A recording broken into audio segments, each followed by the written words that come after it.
Quelque part entre Madian et l'Égypte, sur une route qui traverse le désert comme une cicatrice, se trouve un lieu d'étape, un simple abri. Le genre d'endroit où les voyageurs s'arrêtent pour la nuit avant de reprendre leur chemin au matin. À l'intérieur, un homme est étendu sur le sol. Son corps tremble, son visage est pâle, sa respiration est courte et saccadée. Quelque chose d'invisible, quelque chose de terrible lui arrache la vie. Son nom est Moïse, et la force qui va mettre fin à ses jours n'est pas une maladie, ni un ennemi, ni un serpent, ni un bandit, ni un soldat égyptien, c'est Dieu. Le même Dieu qui lui a parlé depuis un buisson ardent il y a 3 jours. Le même Dieu qui lui a dit « J'ai vu la souffrance de mon peuple, je t'envoie pour le libérer ». Le même Dieu qui lui a donné des signes, qui lui a donné du pouvoir, qui lui a confié une mission capable de changer l'histoire du monde. Ce Dieu est maintenant sur le point de lui ôter la vie, et dans un coin de la pièce, une femme regarde. Ses yeux sont écarquillés d'effroi. Elle comprend ce qui se passe avant même Moïse. Elle saisit quelque chose, un couteau de silex, tranchant, ancien, froid. Et ce qu'elle va faire ensuite sauvera la vie du plus grand prophète de la Bible et révélera un secret sur Dieu que la plupart des gens ne sont pas prêts à entendre. C'est le passage le plus troublant, le plus négligé et le plus explosif sur le plan théologique de tout le livre de l'Exode. 3 versets. C'est tout ce que la Bible nous offre. 3 versets qui hantent les érudits, terrifient les théologiens et déroutent les lecteurs depuis 3000 ans. Aujourd'hui, nous allons les ouvrir en grand, chaque mot, chaque détail, chaque couche cachée. Et à la fin de cette vidéo, vous ne lirez plus jamais l'histoire de Moïse de la même manière. Mais j'ai besoin que vous restiez jusqu'à la fin, parce que ce qui s'est passé dans cette halte au milieu du désert est directement lié à la croix de Jésus-Christ. Et lorsque vous verrez le lien, cela changera la façon dont vous comprenez toute la Bible. Pour comprendre ce qui s'est passé dans ce lieu d'étape, il faut remonter le temps, bien plus loin. Parce que l'histoire de cette nuit terrifiante n'a pas commencé dans le désert. Elle a commencé 40 ans plus tôt, sur les rives du Nil. Un bébé flotte dans un panier fait de papyrus et de goudron. Sa mère a fait la seule chose qu'elle pouvait imaginer pour lui sauver la vie. Parce que le pharaon d'Égypte a promulgué un décret. Tout garçon hébreu nouveau-né doit être jeté dans le fleuve. Mais ce bébé ne se noiera pas. La fille du pharaon le trouve. Elle le tire de l'eau et elle lui donne un nom, Moïse, ce qui ressemble au mot hébreu qui signifie tirer des eaux, tirer de l'eau, tirer de la mort. Et ainsi, Moïse grandit dans l'endroit le plus improbable qui soit, le palais royal de l'Empire même qui réduit son peuple en esclavage. Il mange à la table du pharaon. Il porte le lin égyptien. Il reçoit l'éducation de la sagesse égyptienne. Il est formé aux arts militaires. Il apprend la religion du pays. Mais il le sait. Au plus profond de lui-même, il sait qu'il n'est pas égyptien. Il est hébreu. Et son peuple est enchaîné. Un jour, Moïse sort vers le lieu où son peuple travaille, et il voit une scène qui le brise. Un contremaître égyptien frappe un esclave hébreu. Il le frappe avec brutalité. L'homme est à terre. Le fouet ne cesse de s'abattre. Moïse regarde à gauche, il regarde à droite, personne ne le voit. Et il agit. Il frappa l'Égyptien et le cacha dans le sable. Exode chapitre 2, verset 12. Il ôte une vie, un geste de colère, un geste de justice, un geste qui va lui coûter tout ce qu'il a, parce que le lendemain, la nouvelle circule, le pharaon l'apprend. Et Moïse, le prince d'Égypte, le petit-fils adoptif du souverain le plus puissant de la terre, devient un fugitif. Il s'enfuit, pas vers une autre ville, pas vers un royaume voisin. Il s'enfuit dans le désert, vers un lieu appelé Madian, jusqu'au bout du monde. Pendant 40 ans, Moïse disparaît de l'histoire. L'homme qui a grandi dans un palais dort désormais à la belle étoile. L'homme qui commandait des soldats conduit maintenant des brebis. L'homme qui était destiné à libérer une nation vit dans l'anonymat le plus total, dans un pays dont personne ne se soucie, en exerçant un métier que personne ne respecte. Il épouse une femme nommée Séphora. Retenez ce nom, Séphora. il aura plus d'importance que vous ne l'imaginez. Et pas seulement la personne, le nom lui-même, parce qu'en hébreu, Séphora signifie « petit oiseau ». Gardez cela à l'esprit, nous y reviendrons.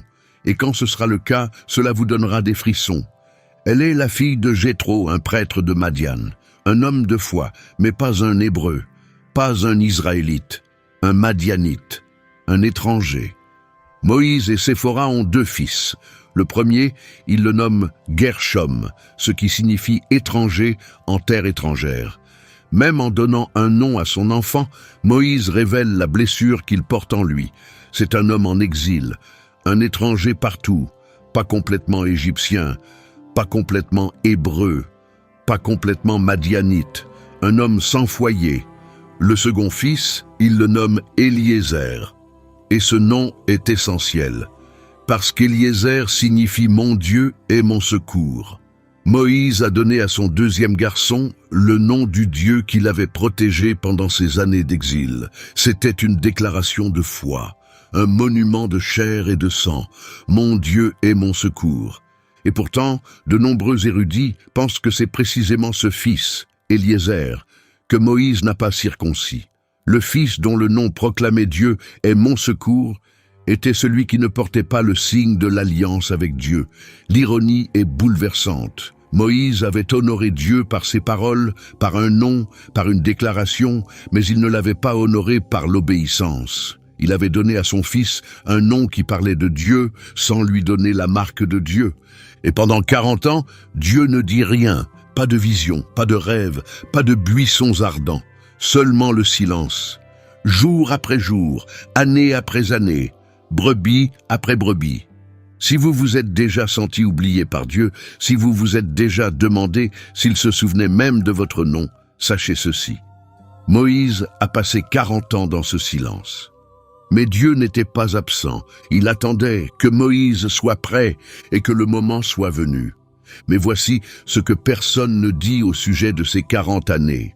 Pendant ce temps, quelque chose s'est produit, quelque chose que Moïse a fait, ou plus précisément, quelque chose que Moïse n'a pas fait, et qui allait presque lui coûter la vie sur le chemin de l'Égypte. Et pour le comprendre, il faut comprendre une alliance, la plus ancienne alliance de la Bible, une alliance scellée dans le sang, une alliance que Dieu prenait bien plus au sérieux que Moïse ne l'imaginait.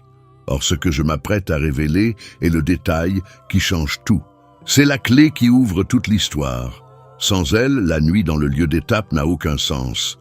Avec elle, chaque pièce du puzzle trouve sa place. 600 ans avant la naissance de Moïse, Dieu a conclu une alliance avec un homme nommé Abraham. C'était l'alliance la plus importante de l'Ancien Testament, une promesse si puissante qu'elle allait façonner le destin de tout un peuple pendant des milliers d'années. Dieu dit à Abraham, « J'établirai mon alliance comme une alliance éternelle entre moi et toi et tes descendants après toi, de génération en génération, pour être ton Dieu et le Dieu de ta descendance après toi. » Genèse chapitre 17, verset 7. Une alliance éternelle. Dieu serait leur Dieu. Il serait son peuple. D'Abraham à Isaac, d'Isaac à Jacob, de Jacob aux 12 tribus d'Israël, un lien indestructible entre Dieu et la lignée d'Abraham. Mais cette alliance s'accompagnait d'un signe, un signe physique, permanent, non négociable, que chaque descendant mâle d'Abraham devait porter dans sa chair. Dieu dit à Abraham, « Tu seras circoncis, et ce sera le signe de l'alliance entre moi et toi. » De génération en génération, tout mâle parmi vous, âgé de 8 jours, devra être circoncis. Genèse chapitre 17, versets 11 et 12. La circoncision, la coupure de la chair, l'effusion du sang, ce n'était pas une suggestion, ce n'était pas facultatif. C'était la marque de l'appartenance, la preuve physique que tu faisais partie du peuple de l'alliance de Dieu. Et ensuite, Dieu dit quelque chose qui glace le sang lorsqu'on le relie à ce qui arrive à Moïse. Tout mâle incirconcis qui n'aura pas été circoncis dans sa chair sera retranché du milieu de son peuple. Il aura rompu mon alliance. Genèse chapitre 17, verset 14. Retranché. sans avertissement, sans seconde chance, retranchée. Tel était le poids de cette alliance. Elle était scellée dans le sang et elle exigeait le sang. Tout descendant mâle d'Abraham qui n'était pas circoncis ne se contentait pas d'enfreindre une règle. Il rompait l'alliance, il brisait le lien entre lui et Dieu. Maintenant, gardez cette pensée, parce que nous allons apprendre que Moïse, l'homme que Dieu a choisi pour conduire son peuple hors de l'esclavage, l'homme qui se tiendrait devant le Pharaon et lui dirait « Laisse partir mon peuple », l'homme qui recevrait les 10 commandements sur le mont Sinaï, cet homme avait un fils qui n'était pas circoncis. Le libérateur du peuple de l'alliance de Dieu était lui-même en infraction avec cette alliance. Et puis, après 40 ans de silence, Dieu parle. Moïse est à l'extrémité du désert, près d'une montagne appelée Horeb, gardant les brebis de son beau-père. Un jour ordinaire, un lieu ordinaire, jusqu'à ce qu'il voie quelque chose qui ne devrait pas exister. Un buisson, en feu, mais qui ne se consume pas. Les flammes dansent, mais les branches ne se consument pas. Les feuilles ne se changent pas en cendres. Le feu ne s'étend pas et ne s'éteint pas. Moïse se dit « Je vais faire un détour pour voir cette vision extraordinaire. Pourquoi le buisson ne se consume pas ?» Exode chapitre 3, verset 3. Et à l'instant où il s'approche, une voix sort du feu. Pas un murmure, pas une pensée, une voix. « Moïse, Moïse !» Et Moïse prononce les mots qui vont changer le cours de l'histoire de l'humanité. « Me voici. Dieu dit, n'approche pas d'ici, ôte tes sandales de tes pieds, car le lieu où tu te tiens est une terre sainte. Je suis le Dieu de ton père, le Dieu d'Abraham, le Dieu d'Isaac et le Dieu de Jacob. » Exode chapitre 3, versets 5 et 6. Moïse se voile le visage, il a peur de regarder Dieu. Et puis Dieu lui dit quelque chose d'extraordinaire, quelque chose qui va prendre ce berger du bout du monde et le placer au cœur de la plus grande libération de l'histoire. J'ai vu la misère de mon peuple en Égypte. J'ai entendu ses cris à cause de ses oppresseurs et je connais ses souffrances. Je suis donc descendu pour le délivrer de la main des Égyptiens. Maintenant, va. Je t'envoie vers le Pharaon pour faire sortir d'Égypte mon peuple, les enfants d'Israël. Exode chapitre 3, versets 7 à 10. Toi, un berger, un exilé, un homme qui bégait, un homme qui a fui l'Égypte par peur il y a 40 ans. Dieu le renvoie là-bas. Et Moïse fait ce que la plupart d'entre nous feraient. Il discute. Qui suis-je pour aller vers le Pharaon? Et s'il ne me croit pas, je suis lent à parler et j'ai la langue embarrassée. Envoie quelqu'un d'autre, je t'en prie. 4 objections. 4 fois Moïse tente de dissuader Dieu de sa mission. Et 4 fois, Dieu lui répond. Il lui donne des signes, un bâton qui se transforme en serpent, une main qui devient lépreuse, puis qui guérit. Il lui donne son frère Aaron comme porte-parole. Il lui donne les mots à dire. Et finalement, Moïse accepte. Il retourne auprès de Jéthro, son beau-père, et lui dit « Laisse-moi retourner auprès de mon peuple en Égypte pour voir s'ils sont encore en vie. » Et Dieu lui donne une dernière instruction, une dernière chose avant son départ. Et c'est cette instruction qui prépare la nuit la plus terrifiante de la vie de Moïse. Dieu dit à Moïse ce qu'il doit dire au Pharaon. Il lui annonce que le Pharaon refusera. Il lui parle des signes et des prodiges qu'il accomplira. Et puis, au milieu de ces instructions, Dieu dit quelque chose qui passe facilement inaperçu si on lit trop vite, mais qui est absolument essentiel pour comprendre la suite. Tu diras alors au Pharaon, « Ainsi parle l'Éternel, Israël est mon fils, mon premier-né. Je t'ai dit, laisse aller mon fils pour qu'il me serve. Tu as refusé de le laisser partir, eh bien, je ferai mourir ton fils, ton premier-né. » Exode chapitre 4, versets 22 et 23. Dieu appelle Israël son fils premier-né, et il avertit le Pharaon. « Si tu ne libères pas mon premier-né, je prendrai le tien. » C'est le langage de la paternité, du sang, de l'alliance. Dieu ne parle pas comme une divinité lointaine qui donne des ordres politiques. Il parle comme un père dont l'enfant est réduit en esclavage. et il est sur le point de se battre pour son fils. Maintenant, voici la question que personne ne pose. Si Dieu prend l'alliance des fils premiers-nés à ce point au sérieux, au point d'envoyer le fléau le plus dévastateur de l'histoire sur l'Égypte à cause d'elle, avec quelle gravité considère-t-il le fait que l'un des siens ignore cette alliance ? Avec quelle gravité considère-t-il le fait que l'homme même qu'il a choisi pour délivrer son fils premier-né Israël n'a même pas circoncis son propre fils? Moïse vient d'accepter la mission la plus importante de l'histoire humaine. Il est sur le point de se tenir devant le souverain le plus puissant de la terre et d'exiger la libération de toute une nation au nom d'un Dieu qui prend les alliances de sang et de paternité avec un sérieux absolu et terrifiant. Et sa propre maison n'est pas en ordre. Son propre fils n'est pas circoncis. Sa propre alliance est rompue. Et Dieu le sait. Moïse se met en route. Il prend sa femme Séphora, ses 2 fils, et commence le long voyage de Madian jusqu'en Égypte. C'est une marche de plusieurs jours à travers un désert impitoyable. Imaginez la scène. Un homme de plus de 80 ans, une femme, 2 petits garçons, des ânes qui portent leurs biens, le soleil au-dessus de leur tête, le sable sous leurs pieds, et dans l'esprit de Moïse, une tempête. Il retourne dans le pays où on le recherche pour avoir ôté la vie d'un homme. Il s'apprête à affronter le souverain le plus puissant de la planète. Il a un défaut de parole. Il a été berger pendant 40 ans. Mais il a la parole de Dieu, il a les signes, il a le bâton dans sa main, il a la promesse. Ce qu'il n'a pas, c'est une excuse pour ce qu'il n'a pas fait. Les érudits se sont interrogés pendant des siècles sur les raisons pour lesquelles Moïse n'avait pas circoncis son fils. Personne ne le sait avec certitude, mais il existe 3 hypothèses. Et c'est la 3e qui m'a tenu éveillé la nuit. La première hypothèse est que Séphora s'y opposait. Étant madianite et non hébraïque, il se peut qu'elle ait rejeté la pratique de la circoncision.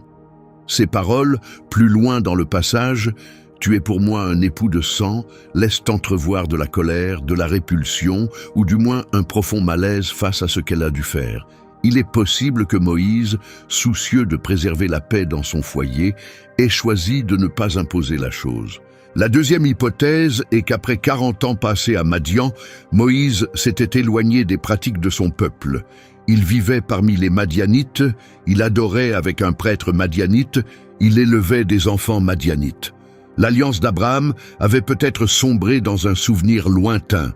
Le signe de son identité hébraïque était peut-être devenu facultatif dans son esprit. Et la 3e hypothèse est la plus troublante de toutes. Peut-être Moïse avait-il l'intention de circoncire son fils, mais il ne cessait de repousser le moment. Le voyage était long, les garçons étaient jeunes, il aurait le temps plus tard. Ce n'était pas le bon moment, il avait de plus grandes préoccupations. Après tout, Dieu venait de lui confier la mission d'une vie. Cela devait bien primer sur un petit rituel. C'est cette hypothèse qui me terrifie, parce que c'est celle qui nous ressemble exactement. Nous savons ce que Dieu a demandé, nous avons l'intention de le faire, et nous ne cessons de dire plus tard, demain, après cela, quand le moment sera venu. Et nous nous convainquons que les grandes choses que nous faisons pour Dieu couvrent, d'une manière ou d'une autre, la petite chose que nous négligeons. Mais voici ce que Moïse n'a pas compris, ce que beaucoup d'entre nous ne comprennent pas. Pour Dieu, l'obéissance n'est pas une petite chose. Il n'existe pas d'acte mineur de fidélité lorsqu'il s'agit de l'alliance.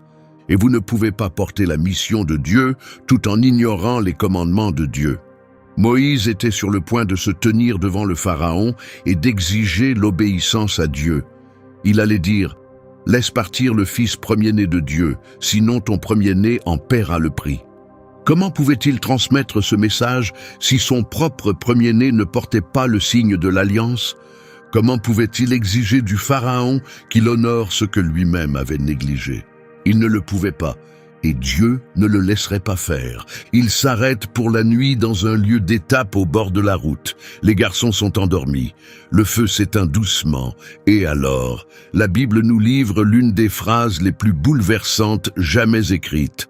Pendant le voyage, en un lieu d'étape, l'Éternel rencontra Moïse et voulut le faire mourir. Exode chapitre 4, verset 24. Relisez-le. L'Éternel rencontra Moïse et voulut le faire mourir. Pas d'avertissement, pas de seconde chance. Aucun prophète envoyé à l'avance pour dire « Règle cela avant qu'il ne soit trop tard ».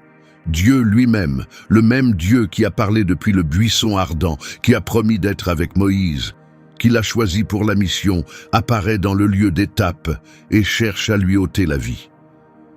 Comment cela s'est-il produit exactement? La Bible ne le dit pas. Certaines traditions rabbiniques affirment qu'un ange est apparu. D'autres disent que Moïse est soudainement tombé gravement malade, que son corps a commencé à lâcher, son souffle a manqué, son cœur à ralentir. D'autres parlent d'une présence physique, d'une manifestation terrifiante de la colère divine, qui serait entrée dans la pièce pour commencer à l'étouffer. Le texte hébreu utilise une expression puissante, « Vayivakesh hamito ». Il chercha à le faire mourir. Ce n'est pas passif, c'est actif. Dieu ne permet pas simplement que Moïse soit attaqué. Dieu est l'acteur. C'est lui qui cherche à lui ôter la vie. Et à cet instant, alors que Moïse suffoque, que ses forces l'abandonnent, que la vie s'échappe de son corps, une seule personne dans cette pièce comprend ce qui se passe. Une seule personne sait pourquoi Dieu est venu. Une seule personne voit ce que Moïse ne peut pas voir. Séphora. Comment l'a-t-elle su? Comment une femme madianite a-t-elle compris ce qui se passait plus vite que le prophète de Dieu lui-même? Parce qu'elle avait vécu avec Moïse pendant 40 ans. Elle l'avait entendu parler de son peuple, d'Abraham, de l'Alliance. Elle l'avait entendu expliquer le signe de la circoncision. Peut-être s'y était-elle opposée. Peut-être était-elle la raison pour laquelle cela n'avait pas été fait.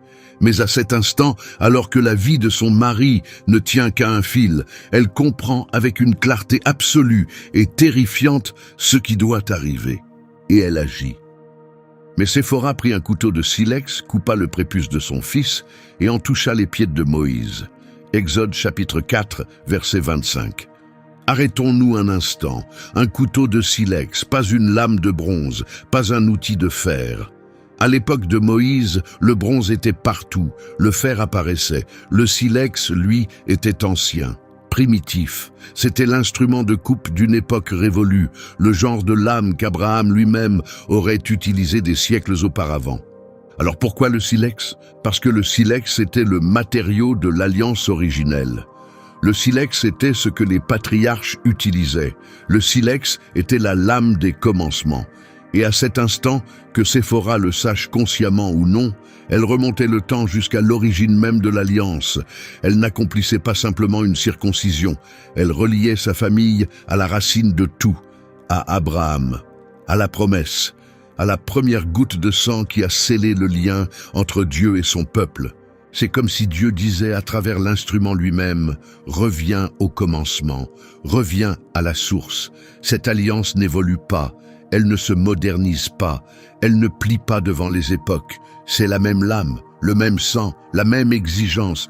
D'Abraham jusqu'à toi, rien n'a changé. Séphora pratique elle-même la circoncision, au milieu de la nuit, dans un lieu d'étape perdu dans le désert, pendant que son mari agonise sur le sol. Et elle fait alors quelque chose que les érudits débattent depuis 3000 ans. Elle prend le prépuce, cette preuve sanglante que l'alliance s'accomplit, et elle en touche les pieds de Moïse. En hébreu, le mot « pieds » est souvent un euphémisme. De nombreux érudits pensent qu'elle l'a appliqué sur Moïse lui-même, précisément sur sa propre zone de circoncision, comme pour dire « le sang a été versé, l'alliance est scellée, ce sang te couvre ». Puis elle parle, les seules paroles qu'elle prononce dans tout ce passage. Et ce sont des mots chargés d'une émotion brute, douloureuse, furieuse. « Tu es pour moi un époux de sang ». Exode chapitre 4, verset 25. Un époux de sang. En hébreu, chatan damim. Voici maintenant quelque chose que la plupart des traductions passent complètement à côté. Le mot hébreu « chatan », que nous traduisons par « époux », a une racine qui, dans plusieurs langues sémitiques anciennes, est directement liée au mot pour circoncire. En arabe, une langue étroitement apparentée, la même racine signifie « circoncire ».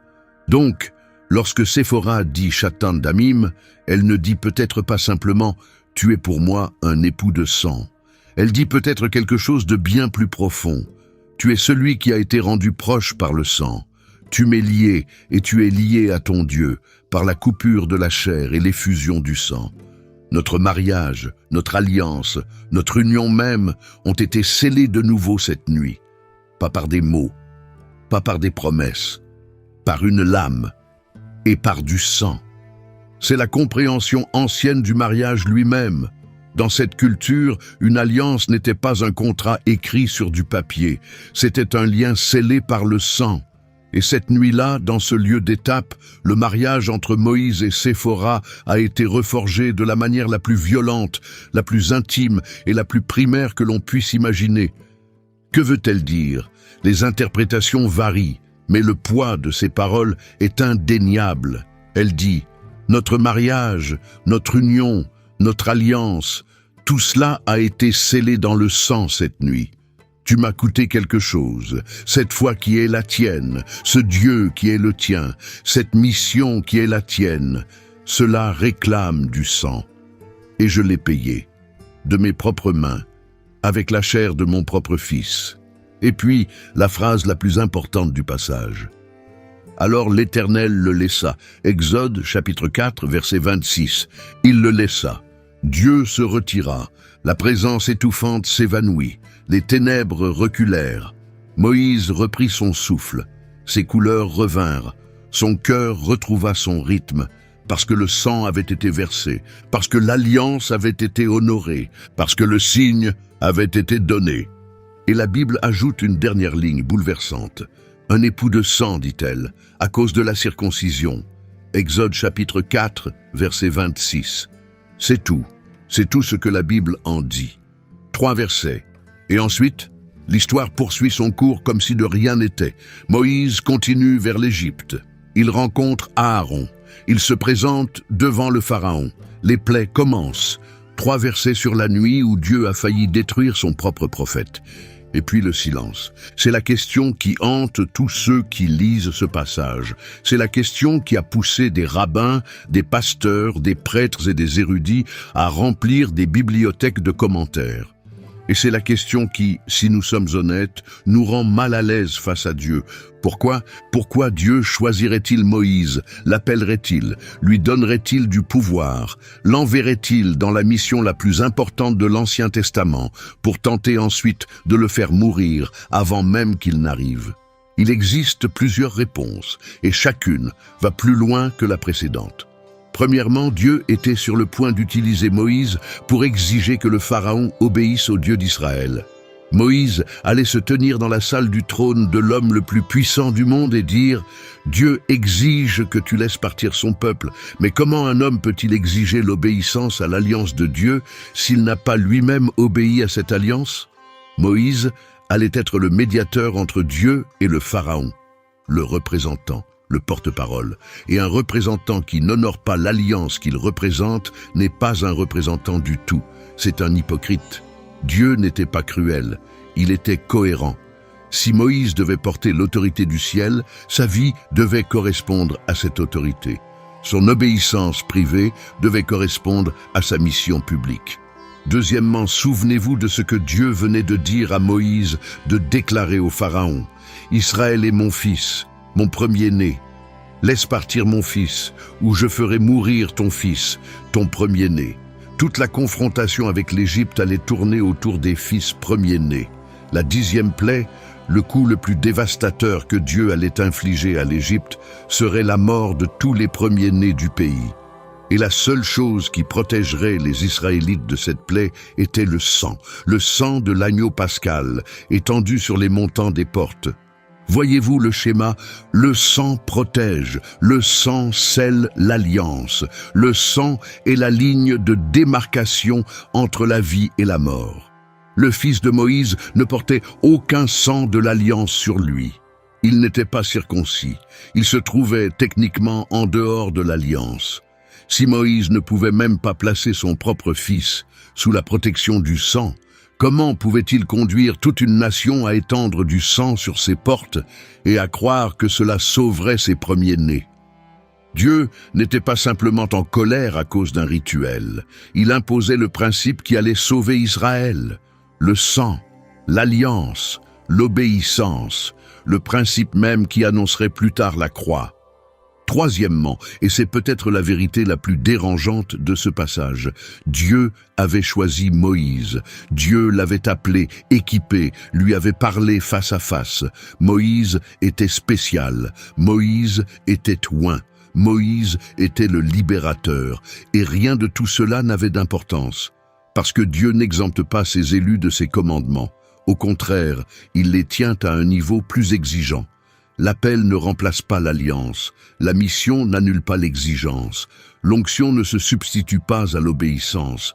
Moïse pensait ou supposait peut-être que sa relation avec Dieu suffisait, que le buisson ardent, les signes, la mission, tout cela le couvrait, que Dieu fermerait les yeux sur son fils non circoncis, à cause de la vue d'ensemble.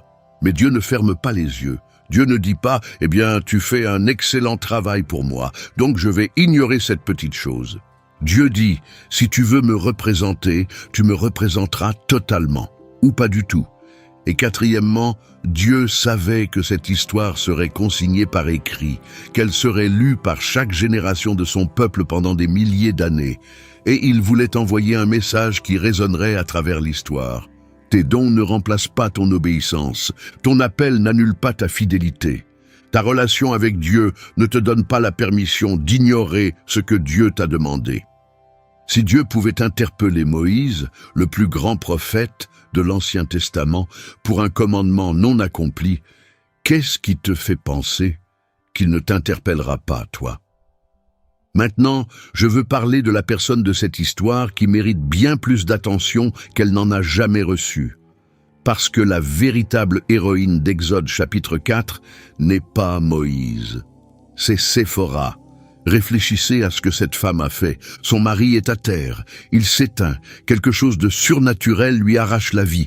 Les enfants sont là. La nuit est sombre. Elle est une femme dans le monde antique, en plein désert, sans personne pour l'aider. Et en quelques secondes, elle comprend le problème, identifie la solution et l'exécute. Elle saisit un couteau de silex. Elle circoncis son propre fils, un acte chirurgical, accompli dans la terreur, dans l'obscurité, avec des mains tremblantes et un cœur qui bat à tout rompre. Elle prend le sang et l'applique sur Moïse, et Dieu se retire. Séphora a sauvé la vie de Moïse. Et en sauvant Moïse, elle a sauvé l'Exode. Elle a sauvé la libération de toute une nation. Elle a sauvé l'Alliance. Sans le geste de Séphora dans ce lieu d'étape, Moïse aurait péri avant d'atteindre l'Égypte. Il n'y aurait pas eu de 10 plaies, pas de séparation de la mer Rouge, pas de manne tombée du ciel, pas de 10 commandements, pas de terre promise. Toute l'histoire d'Israël et par extension toute la lignée qui conduit à Jésus-Christ est passée entre les mains d'une femme madianite tenant un couteau de silex lors de la pire nuit de sa vie. Et maintenant, je veux vous montrer quelque chose au sujet de Séphora que presque personne n'a jamais remarqué, quelque chose caché dans son nom. Souvenez-vous, Séphora signifie petit oiseau en hébreu. Ouvrez maintenant votre Bible au Lévitique chapitre 14. C'est le rituel que Dieu a prescrit pour la purification d'une personne atteinte de la lèpre, l'un des rituels de purification les plus puissants de tout l'Ancien Testament. Dieu ordonne aux prêtres de prendre 2 oiseaux vivants. Le premier oiseau doit être égorgé. Son sang est recueilli dans un vase d'argile. Ensuite, le second oiseau, l'oiseau vivant, est plongé dans le sang du premier et relâché vivant dans la campagne.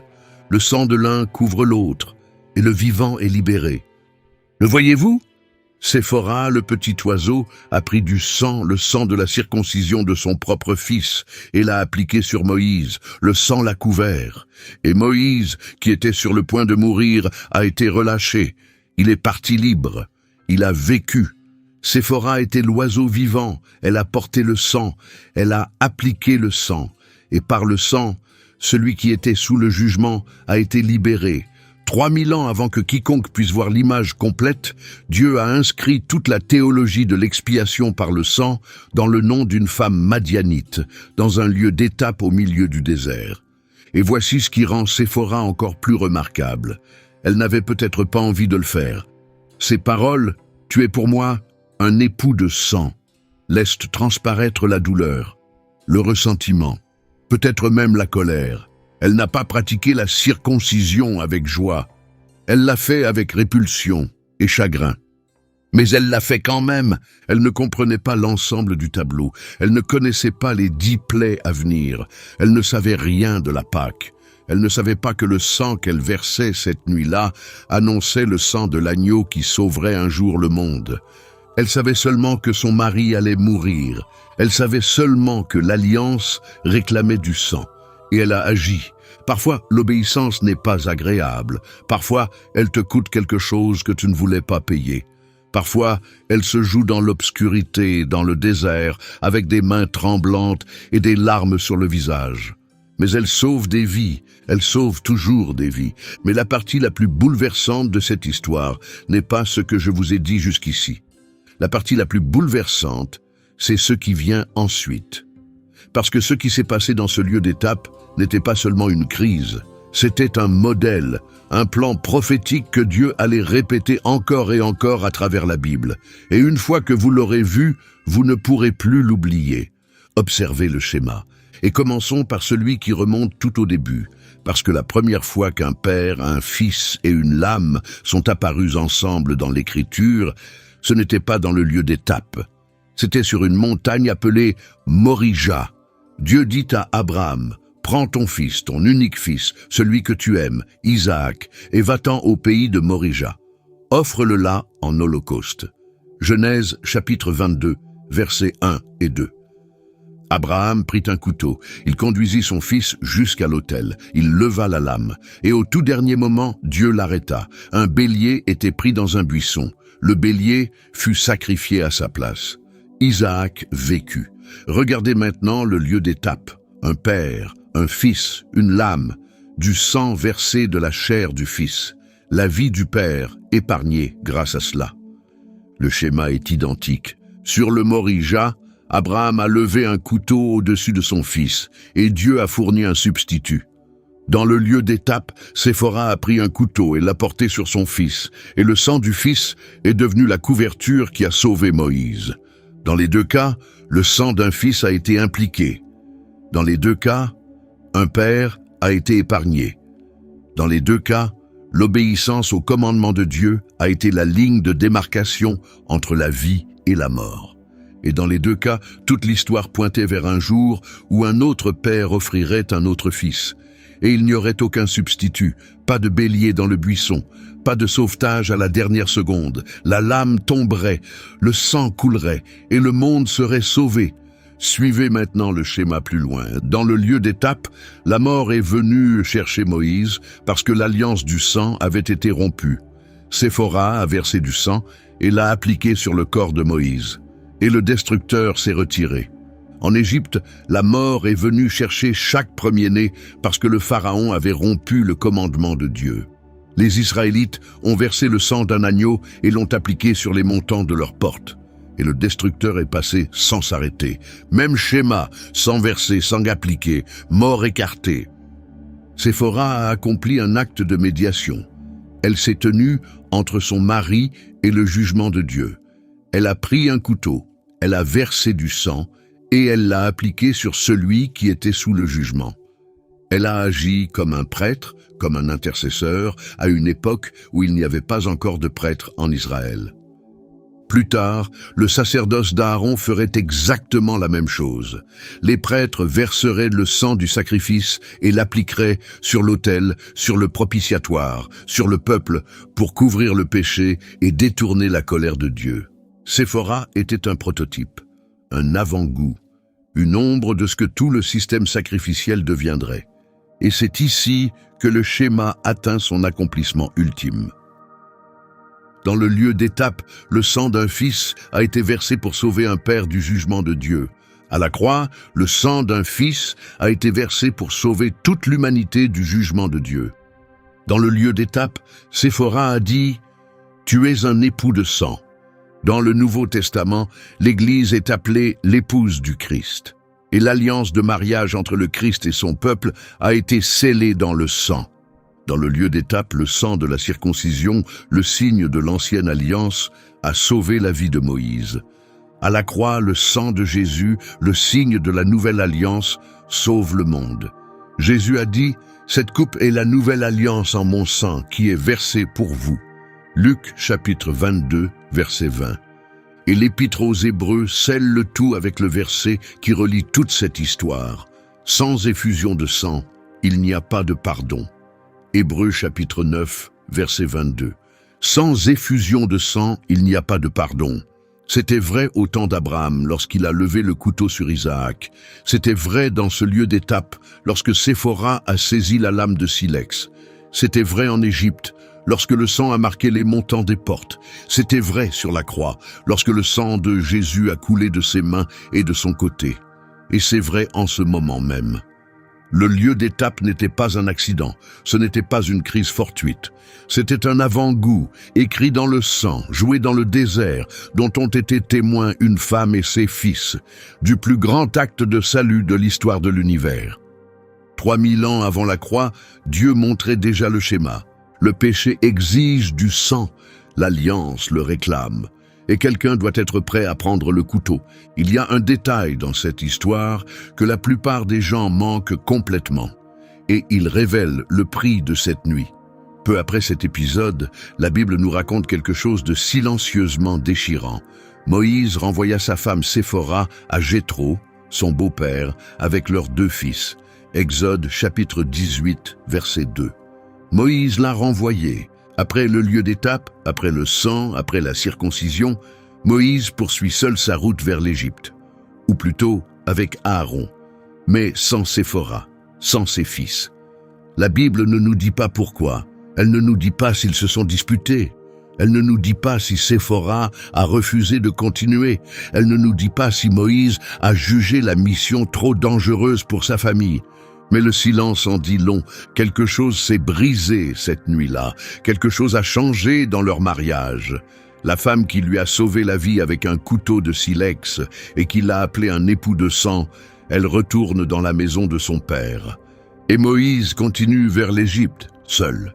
Nous n'entendons plus parler de Séphora avant Exode chapitre 18, après que l'Exode s'est produit, après que la mer Rouge a été séparée, après que le peuple se trouve dans le désert. Jéthro la ramène à Moïse. Il y a des retrouvailles, mais la Bible les décrit avec une froideur remarquable. Pas d'étreinte, pas de larmes, juste des questions pratiques. La nuit du lieu d'étape a sauvé la vie de Moïse, mais elle lui a coûté sa famille, du moins pour un temps. Et c'est aussi une vérité sur l'obéissance que la Bible ne nous cache pas. Parfois, faire ce que Dieu demande te coûte quelque chose que tu aimes. Parfois, le sang de l'alliance s'accompagne d'un prix profondément et douloureusement personnel. 40 ans plus tard, l'écho de cette nuit au lieu d'étape allait revenir. Moïse est mort. Il a vu la terre promise depuis le sommet de la montagne, mais il n'a pas été autorisé à y entrer. Josué conduit désormais le peuple. Ils viennent de traverser le Jourdain. Le pays de Canaan s'étend devant eux, Jéricho est en vue. Mais avant qu'ils ne fassent un seul pas dans la terre promise, Dieu donne à Josué une instruction qui devrait vous sembler très familière. Fais-toi des couteaux de silex et circoncis de nouveau les enfants d'Israël. Josué chapitre 5, verset 2. Des couteaux de silex, le même type d'instrument que celui utilisé par Séphora dans le désert. Pas de bronze, pas de fer, du silex. Comme si Dieu disait, une fois de plus, reviens au commencement. Reviens à la source. L'alliance n'a pas changé. La lame n'a pas changé. L'exigence n'a pas changé parce que pendant les 40 années d'errance dans le désert, les Israélites n'avaient pas circoncis leurs fils. Toute une génération avait grandi sans le signe de l'alliance. Et Dieu ne les laisserait pas entrer dans la terre promise sans cela. Alors Josué se fit des couteaux de silex et il circoncit les enfants d'Israël. Voici la raison pour laquelle il le fit. Tous ceux qui étaient sortis d'Égypte avaient été circoncis, mais tous ceux qui étaient nés dans le désert pendant le voyage depuis l'Égypte ne l'avaient pas été. Josué, chapitre 5, versets 3 à 5. Le voyez-vous? La même crise, la même alliance, la même exigence, le même type de couteau. Dieu n'allait pas laisser Moïse commencer l'exode sans la circoncision, et Dieu n'allait pas laisser Josué commencer la conquête sans la circoncision. Avant la mission, l'alliance doit être honorée. Avant la victoire, le sang doit être versé. Avant la promesse, l'obéissance. Toujours. Et après la circoncision à Gilgal, Dieu dit quelque chose qui relie tout. Aujourd'hui, j'ai roulé de dessus vous l'opprobre de l'Égypte. Josué chapitre 5, verset 9. L'opprobre, la honte nue, non circoncise, briseuse d'alliance, de l'Égypte où ils avaient été esclaves, où ils avaient oublié qui ils étaient, a enfin été roulée au loin, par le sang, par un couteau de silex, par l'obéissance. Tout comme dans ce lieu d'étape lors d'une nuit sombre dans le désert, 40 ans plus tôt. Je sais que cette histoire a été lourde. Je sais que certains d'entre vous la portent en ce moment, la retournent dans leur esprit, en ressentent le poids. Alors laissez-moi vous parler directement un instant. L'histoire de Moïse, au lieu d'étape, n'est pas qu'un mystère ancien. C'est un miroir. Parce que la plupart d'entre nous sommes Moïse. La plupart d'entre nous avons un appel, un but, quelque chose que Dieu a déposé dans notre cœur, une mission, un rêve, une direction. Nous avons entendu la voix, nous avons vu le buisson ardent, nous avons dit « Me voici ». Et pourtant, il y a quelque chose dans notre vie que nous n'avons pas réglé, quelque chose que nous ne cessons de remettre à plus tard, quelque chose que nous savons que Dieu nous a demandé de faire, ou d'arrêter de faire, ou d'abandonner, ou d'affronter, et nous continuons à reporter. Peut-être est-ce une relation qui doit prendre fin, peut-être est-ce une conversation que tu dois avoir, peut-être est-ce une habitude qui te consume. Peut-être est-ce un acte de pardon qui te semble impossible. Peut-être est-ce un pas de foi qui te terrifie. Et tu t'es dit, plus tard, je m'en occuperai plus tard. Pour l'instant, j'ai des choses plus importantes à gérer. Pour l'instant, la mission est plus importante. Mais l'histoire de Moïse nous enseigne quelque chose qui devrait nous réveiller d'un coup. Dieu ne te laissera pas porter sa mission tout en ignorant ses commandements. Il ne t'enverra pas au Pharaon avec un cœur non circoncis. Il ne te donnera pas d'autorité en public si tu vis dans la désobéissance en privé. Il ne fermera pas les yeux sur la petite chose que tu crois sans importance, parce que pour Dieu, il n'y a pas de petite chose. Il y a soit la fidélité, soit son absence. Et voici la partie qu'il est difficile d'entendre, mais nécessaire. Parfois, Dieu va t'arrêter sur la route de ta destinée pour régler la chose que tu as évitée. Parfois, il te conduira à un lieu d'étape, un lieu de crise, un lieu de confrontation, un lieu où tu ne peux pas avancer et tu ne peux pas reculer. Et il dira, « Nous réglons cela, maintenant, ce soir, avant que tu ne fasses un pas de plus. » Et cela te semblera terrifiant. Et cela te semblera injuste, et tu auras peut-être même l'impression que Dieu s'est retourné contre toi. Mais ce n'est pas le cas. Il fait ce qu'il a fait avec Moïse. Il s'assure que ta vie correspond à ton appel, que ta fidélité privée correspond à ta mission publique, que l'alliance est honorée avant que la conquête ne commence. Parce que Dieu ne veut pas seulement se servir de toi, il veut te rendre entier. Et parfois, être rendu entier demande un couteau. Moïse a survécu à cette nuit. Il a atteint l'Égypte. Il s'est tenu devant le Pharaon. Il a transmis le message. Il a conduit les plaies. Il a séparé la mer Rouge. Il a reçu la loi au Sinaï. Il a marché avec Dieu pendant encore 40 ans.